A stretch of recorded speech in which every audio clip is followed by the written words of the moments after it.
Rock on Beer viewers, welcome to a mail video. Not a video about men, I mean a video about something I just got in the mail, and about beer.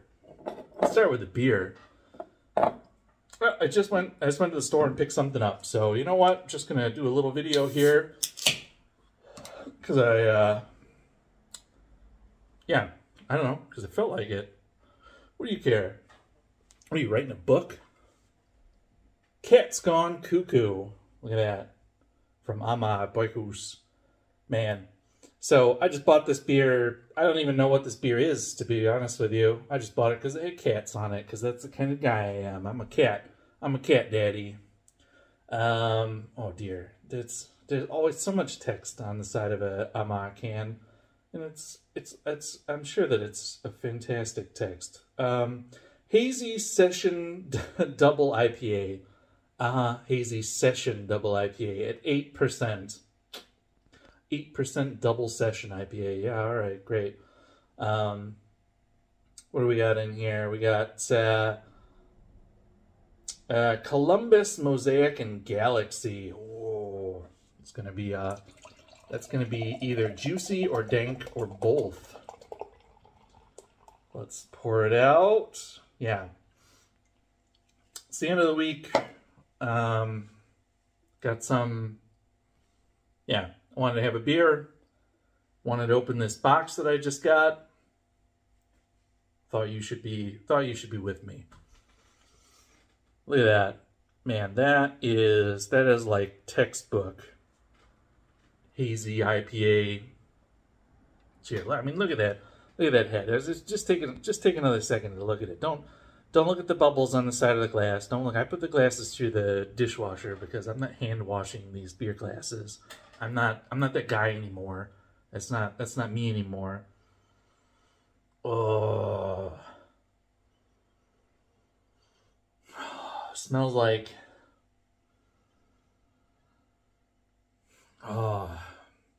smells like if you wrapped weed in a in like a pineapple. It smells like if you smoked weed out of a pineapple. I'm sure you can do that. I'm almost positive. Oh, it smells so good. It's really tropical, a little bit dank. Oh wow. Wow, it's got a really light mouthfeel. It does kind of taste like a session IPA, even though it's 8%. It says 8%. Am I? Yeah, 8%. Holy crap. It has like that. It has that like kind of thin session IPA type. Because when you make a session IPA, I mean, one of the tricks, it always is a little bit thin because it just doesn't have a lot of malt in it. So there are a lot of tricks. You can bump the hops up and try and mask that with bitterness. You can put a shit ton of adjuncts in it to try and bump the mouthfeel up with some residual protein without having the alcohol. This one, it didn't need to taste like a session. It didn't need to have the mouthfeel of a session IPA, but it decided to. It's really nice. I wouldn't be able to tell you. If you told me, if you're like, hey man, this is a session beer, and I'd be like, okay, yeah, it's a session beer, then you'd be trashed off of it. Because it tastes like a session beer. It's got that thinness, and it's got a nice firm bitterness. And you could plow through that thing. All right, let's get into the box. Recommended Cat's Gone Cuckoo. I wish I had another one. To be honest with you, maybe I'll get another one. Yeah, man, I might go and buy another one of those tomorrow. Yeah, Cat's Gone Cuckoo from Mama. Drink it if you're in Denmark and you can get it, which is not that many of you. So anyway, a box. Look at the weirdness. Look at the length of this. I went to the post office to pick this up, and I saw the guy do a double take on it. Like, what is that? But yeah, I'll show you why it looks like that. But I wasn't expecting it in that package. I was actually wondering how they were going to send this to me. Oh, it's both taped and glued. Yuck. All right, let's get into it. So this is from a homebrew shop, from a Swedish homebrew shop actually. I've ordered from them a couple of times, and that's specifically because they have well, I'll show you. They have a really good selection of hardware stuff for a decent price. They're also doing a shipping thing, half price shipping right now, which would be probably the main reason I ordered from them. Some packing material. Here's why the box is so weird. Look at that. Ba-boom! There's a couple of dip tubes. Just a couple of dips. Just a couple of dippity doos. Man, they don't seem very long. Do I have a... Alright, so what I did is, and you can see that they're straight up, that they're super straight. Let me grab a keg real quick. This is actually one of my shorter kegs, but oh yeah. I don't know why I thought that it should be longer. I've got actually off to the side here. Yeah, just a normal. Okay, so this is what usually is inside of a keg, like a ball lock or probably a pin lock keg too. Okay, yeah, you can see that it's definitely a bit shorter, which is fine. And it doesn't have that bend in it. That's, I guess, why it's shorter. So I found that this site sold these just straight dip tubes, and that's why I ordered from them. And so the whole thing is that I want to start fermenting more in kegs. And I've actually got a beer I'm fermenting, a black IPA, in the keg right now. It's good for pointing. I like that. It's multi-purpose. So I've got one in the keg right now, and it's got a floating dip tube on it. That's when I put the beer in it, I put the floating dip tube in, knowing, like, I could see, like, the void opened, the curtains parted, and I could see into the future. And I could see that something is going to go wrong, and that floating dip tube is going to get stuck. And I am going to get mad, because that is my only experience with floating dip tubes. Every time I've ever used one, they have screwed me. I took a few precautions. This one, you can actually see the cast-offs here. I cut the hose a little bit shorter, like only as long as it absolutely had to be, so there wasn't any extra hose. So I cut it to the exact length that it could just touch the bottom of the keg. What else did I do? I guess that's all that I did.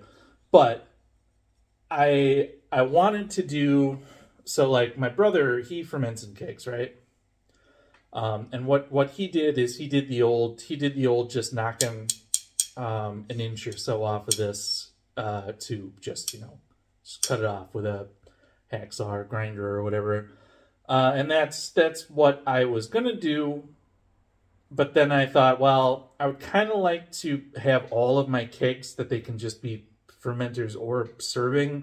So maybe at some point I want to do like a bright tank situation where I want to ferment and serve out of the same keg. So I just bought these. These were pretty cheap, actually. They did not cost very much. I think this cost like 40 Danish kroner, which is, I don't know, 10 bucks in that neighborhood. Yeah, you can see it's a little bit shorter, and it's straight up and down. So I won't need to probably cut this at all. I'll probably just be able to put it, and it'll have plenty of room for the troop line to be underneath of it. And I also ordered these that when inevitably that floating dip tube in there screws me, will knock on, actually there's real wood down here. All right, knock on real wood. When that floating dip tube screws me, I can actually just shove one of these in there and then get my beer, get that black gold. Yeah, so that's cool. I got two of them. Okay, so we'll talk about that. Let's get the rest of this stuff out of the box. All right, so more packaging stuff. Yeah. Yeah, let's go with that first. So, my next brew day, which is maybe this weekend, or I have all of next week off. So, oh, actually, I already put out a video this week, so I don't know when this is going to go out. But anyway, the next brew day is going to be the two pseudo lagers, the Kolsch, and then the Lutra Fake pseudo lager. And one thing that I kind of wanted to do, which is also why I ordered from this place, is I wanted to get a second wrapped pill. So this is another Kegland wrapped pill. I already have one. I really like it. I don't think I ever did a video or anything on it, but it's sitting in the keg right now. It's reporting. I love getting that data. So I bought a second one because I want side by side. I'm going to ferment them side by side. I want side by side data. So I bought another one. They had a really nice sale on it. So it was like $30 less than, it was like 210 kroner less than any place in Denmark that was selling these. So I bought another one of those. I got some new yeasts, just the USO5 and the USO4. I like to keep these on hand. I pitched the 05 into the black IPA, and I made the extra special bitter with the 04. So I didn't have any normal non-Kvik yeasts or non-Kolsch yeasts laying around. So I got these just to have around. Some more keg parts. I'm trying to slowly but surely change all of my keg connections out. Instead of buying new kegs, like some of my kegs, they just kind of need new connections and a really good clean. So that's what I'm doing, is I'm slowly changing them all out. Also, some of the kegs I've had for like 10 years now, they've never had any of their connections changed. So we're just doing that. And it's gotta be, what's in the, oh, what's this? It's a weird, oh, what's this? Oh, this is kind of, what did I order? What is this? Oh, right. I also bought the a two-way manifold. So this is for the